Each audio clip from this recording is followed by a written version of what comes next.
Hi everybody, welcome back to my channel. My name is Christy. If you are new here, welcome. Today I am going to share with you our diagnosis story.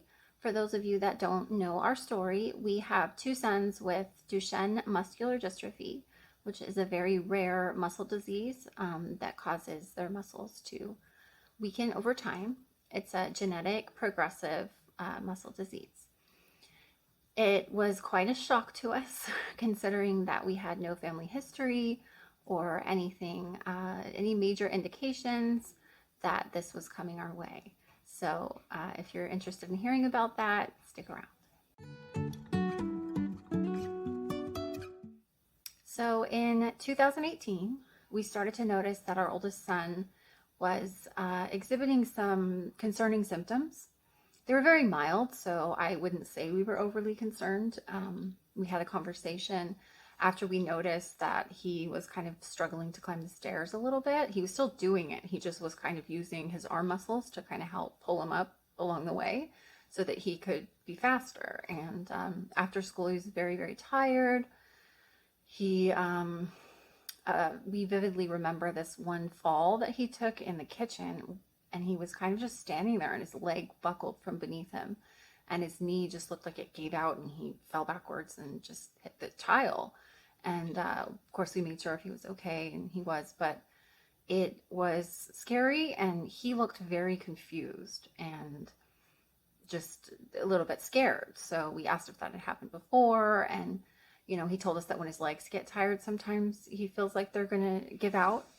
So that was a little concerning and definitely something we were going to bring up at the doctor. He also mentioned to me some anxiety he was having about going into the next grade because he had a two-story school. So the classroom for next year was going to be upstairs. And he was afraid, probably to be made fun of, or just that he would be the slowest one and they'd be waiting for him. So that, broke my heart a little bit, and we decided that physical therapy might be a good option and that it was something we should definitely look into. So he was turning 8 soon, so I scheduled his well check and we went in. But to be honest, I think physical therapy was definitely as far as our minds went. They both my sons had speech therapy with the school district. I would say they could do everything that the other kids could do on the playground, just maybe a little different, a little slower. And me being the non-athletic girl that I am, just kind of chalked it up to that. They must be like me. And there was no major indication that anything was physically wrong. My husband is athletic, so I think looking back, he can probably pinpoint some more things than I would have really pointed out or noticed.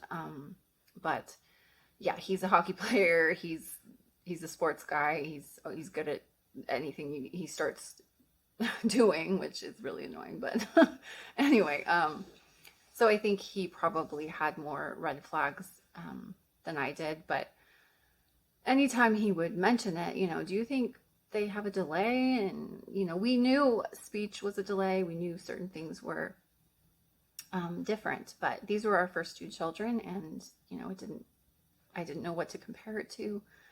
And in my defense, we had no rare disease in our family, so it wasn't something we were looking for. Anyway, anytime he did mention something, though, I remember being very protective and mama bear about it, where I felt like, hey, they're just like me. They are developing just fine. Leave them alone. Forgetting that, of course, he loves them too and was just concerned. But this didn't start really until later. They crawled on time. They walked on time. Both of our boys were not premature or anything like that. So anyway, we scheduled the appointment for April 19th, actually, which is a day that will probably ring in our minds for a long time. But we took all the kids, but it was just for our oldest, and explained all of our concerns to the pediatrician and talked about, the fall. We explained that the stairs seemed to be getting harder and not easier, which we found odd because we felt like we were kind of helping him practice. But we mentioned if he thought physical therapy was a good option, and he agreed that it couldn't hurt, but I don't think he was concerned. He didn't seem to really think anything of it. He looked over his charts. He said he's growing steadily. You know, his growth was perfect, fine.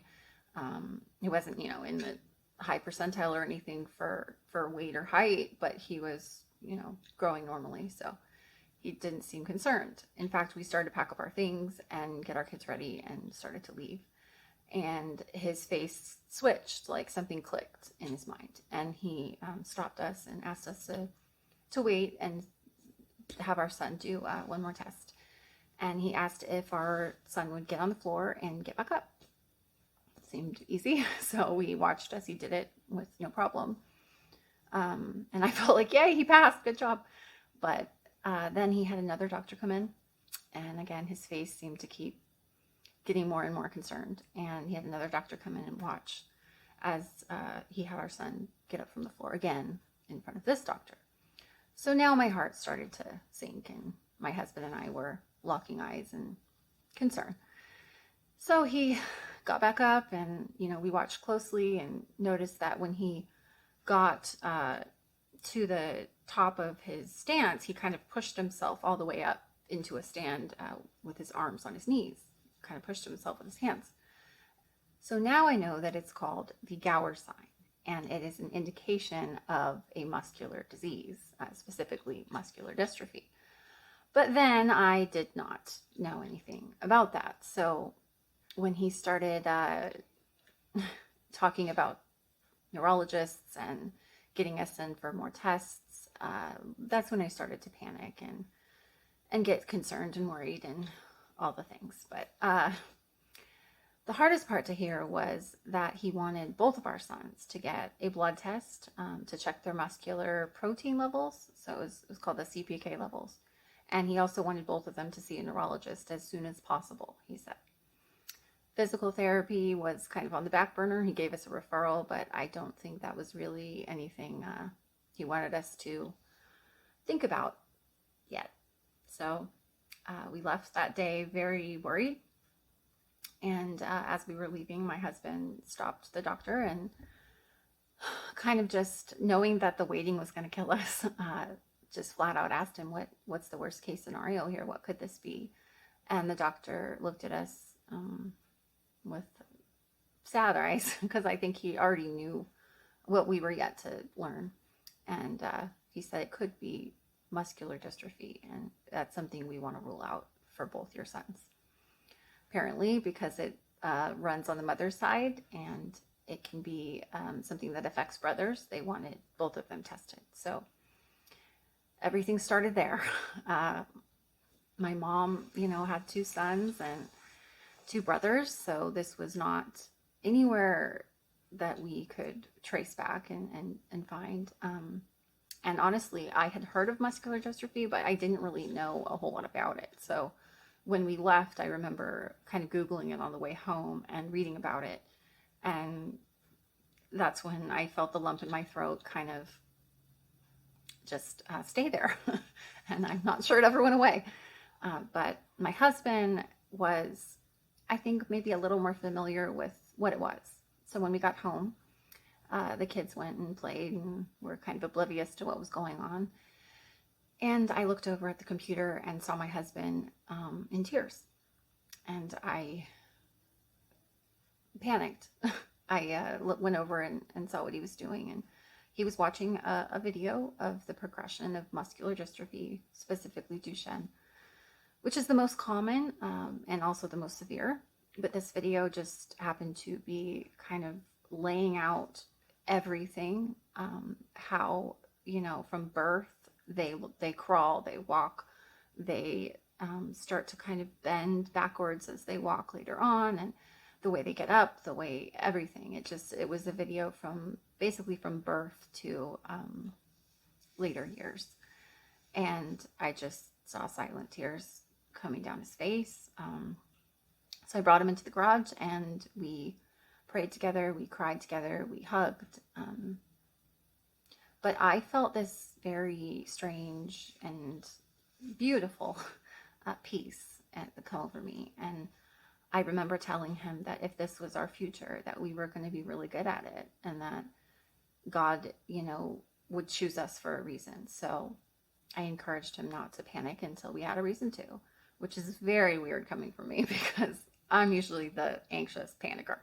That's not a word, is it? But anyway, he, I think he started to accept the news and grieve it from there, because he just was so adamant from that video and from this feeling in his gut that is what they had. And I just kept telling myself, I'm not going to go there until I have, an official diagnosis, until someone is really literally telling me this is what they have. So the waiting was horrendous, and we didn't even have to wait that long. We did go and get the blood test for both boys, which was not fun because it's their very first time getting blood drawn. But they were brave and awesome as usual. And then we went and saw a neuromuscular. Actually, he was a neurologist. We now see a neuromuscular doctor. But anyway, the neurologist, I kind of thought he was going to make us feel better and say, I don't know what you're worried about. You have no family history. It's genetic. Get out of here. But he was concerned as well. So from then on, he took our case and we kind of just went back to waiting. So on May 7th, he called me. My husband was on call, so he had just left for work. Called me, and I could tell from the sound of his voice right then that our lives were about to change forever. And he said, with a crackle in his voice, he said, I'm so sorry to tell you this, but the blood test came back very high, and their CPK levels are, for one boy, they were 16,000, and one, they were 25,000. And for an average person, they're supposed to be about 80 to 100. It's like the muscle protein levels in their blood, which I believe shows damage, like the muscles have been, damaged and they're not repairing. But he said, I'm sorry to tell you this, but your sons both have muscular dystrophy. Now, at this point, we didn't know what kind, so we were still unsure if it was Duchenne or Becker. Duchenne tends to be more common, so there's more research for it, but it's also the most severe. So I didn't know what to hope for, but that night was really hard. I called my husband, and like I said, I don't think he was surprised. He was saddened, of course, but I think he had started grieving and accepting it from that very first appointment in April. Just something in him knew. And he told me to hang in there and that he would get somebody to cover his shift and he would come home. So I did. I tried. I shut the door. I collapsed on the floor, cried in the corner, just heavy tears that just stung as they fell. It was the weirdest feeling to just feel like you had one life and suddenly you have another one and a completely different one. I felt like we had just moved into this new house.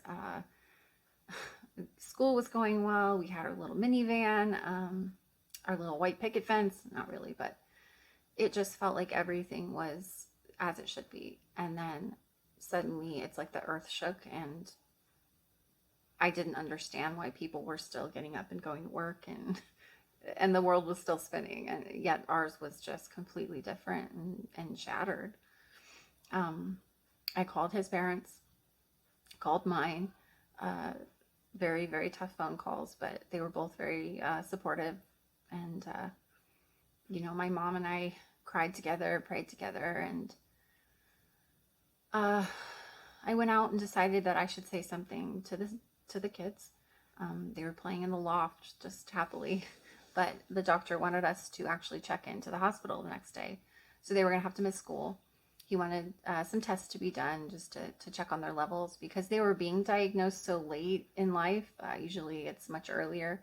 He wanted their, kidneys and livers and all their sort of levels looked at. And we thought it was going to be outpatient, but we actually ended up being there for a few nights, and it's really, really tough. But he, you know, they were about to go to the hospital, so I kind of had to tell them something. So wiped my tears, went out, and I told them that the doctor called and told us that they had a muscle disorder that would affect the way their muscles grow and repair themselves. It's kind of all I said. Like I said, they were 8 and 6, so it was really hard to break it down in a way that wasn't going to scare them. But they weren't scared. I don't think they were happy to hear the hospital, but to be honest, they were like, "Oh, no school tomorrow, sweet." But I do remember my oldest thinking for a second and saying, "Is this why I can't do monkey bars? Is this why I can't do the monkey bars, Mom?" Like, that's where his mind went. And so I think some part of them always knew that they were different and that something was going on. We just didn't know what. So I think there was probably a tiny bit of relief to know that, he had a reason for why these things were happening, his leg collapsing and things like that. But it was a really, really difficult time for us. And I felt like everything was a trigger. Everything made me cry. I couldn't look at baby pictures for a long time because it felt like it was a different life and I had to grieve the old one. It's a very hard thing to explain, let alone go through. It's a roller coaster of emotion. You go from one life to a completely different one. And all of a sudden, you're thrown into not just, okay, here's a blood test, here's what you have to do, go home and do all this stuff. It's a whirlwind. You're thrown into a whole new life. And it's, okay, now you need to see specialists, not just the pediatrician, not just the neurologist. You need to see a cardiologist. You need to see a pulmonologist. You need to look into secondary insurance because it's going to be expensive. You need to start looking into renovations for your house. You need to look into Medicaid equipment. It was so much paperwork that alone could have just made me panic. But the future, reading those things on the internet and hearing words like degenerative and deteriorate and words I have a hard time saying still to this day, but I'm aware of. I started researching obsessively.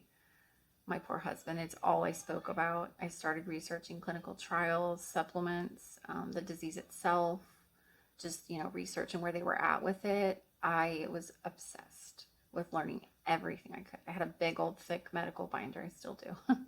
But I just thought, I think it was about control. I couldn't fix it, so I was going to do my best to fix anything I could. So if I found a heart supplement or a muscle supplement that I read good things about that could help for this disease, I put them on it. Thankfully, I've simplified since then, and they're not taking as many vitamins. And they definitely thought I was crazy. But, they knew they were different. And we ended up changing a lot about our lives, which I think is what I really cling to, because the things that change for the better are not things I'd want to give back. The perspective that comes with these type of events, this type of hardship and suffering, it's valuable. It's beautiful. You don't take things for granted. Yes, I'm human. I still get upset over trivial things, but in my heart, I know they're trivial. And as a mom, I always have been very nurturing, but to hear something like that about your children, that they have a disease that will eventually weaken all of their muscles, you don't take those laughter, those moments of laughter, you don't take anything for granted with your kids. You cherish every second. And yes, we're a family. We still fight and bicker and all the things that families do. But at the end of the day, we intentionally work very hard to find joy and just love the heck out of them and just try so hard to make sure that they know how loved they are. And from the very beginning, my husband and I made sure we talked about our goals and what we wanted for them. And we were very adamant that we never, ever wanted to make them feel like their needs were a burden. And I'm going to fast forward to now. So that was about 4 years ago. And now they are both unable to walk. They are both in wheelchairs full time, power chairs. Mason, my youngest son, stopped walking at 9 years old, so recently. And it was very difficult, but I think he had kind of grieved it before it even happened, because he just sort of rolled with the punches. He started to feel pain in his legs when he would stand or put weight on them. So it caused physical pain. So we had to encourage him to stop. And honestly, it was very gradual. And so by the time he took his last step, I don't even think there was another thought about it. He just knew that he couldn't walk anymore. Logan stopped walking when he was 10. And that was a tough one, just because it was our first experience with it. And he sort of got up one day and collapsed in my arms, never to walk again. So that felt sudden and was a little bit haunting to go through and to live with. But he handled it like a champ. He was withdrawn for a little while, and I think struggled with some depression, as did I. But I got help for that years ago. I started seeing a counselor and a psychiatrist, and we spoke to his pediatrician when he was going through all that, and did get him some help as well. It still feels raw sometimes, but it's our life. And when you're handed something that's difficult, you have two options. You can either crumble and fall apart and feel sorry for yourself, which we do sometimes, sure. Or you can get back up and say, God's going to help us, and he's going to go with us every step of the way. And we are going to do our best to just find joy and cherish every moment. And, that's what we live by. And that peace I felt from God in the beginning, after the diagnosis, that we were going to be able to do this, and that we were chosen, and that we were called.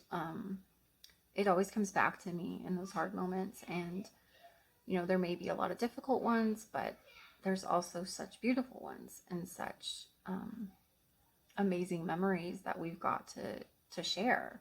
We had 2 Make-A-Wish trips. We've now moved into a beautiful 1-story home that we love. We've been able to, by the grace of God and the help of our friends, make renovations to the home to make it easier for the boys. We now have a mobility van that is very helpful for 2 sons in a power chair. We definitely need a large car to get around, which terrified me in the beginning, to be able to drive that and unload them by myself. And, now I do those things, and I'm proud of myself for that. I am also just so thankful for my family, and for, the way that my children have inspired us and have just given us so much guidance as to, how to handle things. We really follow their lead. They are inspiring. They are brave and courageous. We just follow their lead. And that is the honest truth. I may be up many times in the middle of the night to help with their needs, but I truly do view it as an honor. And I always try to, because, what's the alternative? I wouldn't have them. And they are just, they are my everything. And all 3 of my children are just such amazing humans. And I am so proud to be their mom.